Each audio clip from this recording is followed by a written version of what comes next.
மனம் திரும்புதல் என்பது ஒரு செம்மை செய்வதற்கான அழைப்பு ஆகும். நாம் இறைவனுடனும் சக மனிதர்களுடனும் மற்றும் இயற்கையுடனுமான உறவுகளை செம்மை செய்வதற்கு அழைக்கப்படுகிறோம்.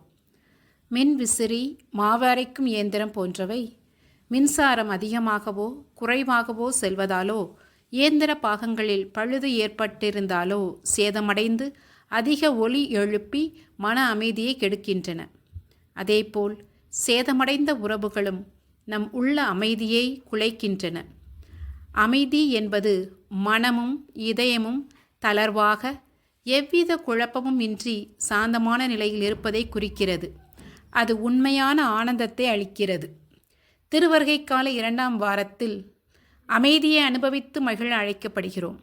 புனித மத்தேயு நற்செய்தி 3ஆம் அதிகாரம் 1 முதல் 10 வரை உள்ள இறைவார்த்தைகளில் இறைவனின் வருகைக்கு வழியை செம்மைப்படுத்திட பாதைகளை சீர் செய்ய மனந்திரும்புமாறு திருமுழுக்கு யோவான் அழைக்கிறார். இவரின் அழைப்பிற்கேற்ப நாம் செயல்பட்டால் இறைமகன் இயேசுவை சந்தித்து அவர் கொடுக்கும் அமைதியை நாம் அனுபவிக்கலாம்.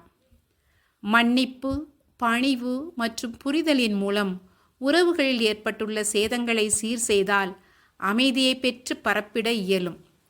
நமது வளங்களை ஏழைகளோடும் தேவை உள்ளவர்களோடும் பகிர்ந்து அநியாயமான அணுகுமுறைகளை சீர் செய்தால் நம்மிலும் நம்மை சுற்றியும் அமைதி மலரும். அமைதியை அழிக்கும் அனைத்து கோபம், காயப்படுத்தும் வார்த்தைகள், பொறாமை, சுயநலம் போன்ற வன்முறைகளை செம்மை செய்தால் அமைதியை மீண்டும் நிலைக்கச் செய்யலாம். ஒவ்வொரு நாட்டிலும் மற்றும் நாடுகளுக்கு இடையேயும் அமைதி நிலைக்க உகந்தவைகளை செய்தால் அமைதியின் தூதுவர்கள் ஆகிடலாம். ஆகவே இக்கிறிஸ்து பிறப்பு தயாரிப்பு காலத்தில் சேதமானவற்றை செம்மை செய்து கிறிஸ்து தரும் அமைதியை அனுபவித்து மகிழ்ந்து பிறருக்கும் அமைதியை வழங்கிடுவோம். இறை தந்தைக்கும் மகனுக்கும் தூய ஆவியாருக்கும் மாட்சி உண்டாவதாக. தொடக்கத்தில் இருந்தது போல இப்பொழுதும் எப்பொழுதும் என்றென்றும் இருப்பதாக. ஆமேன்.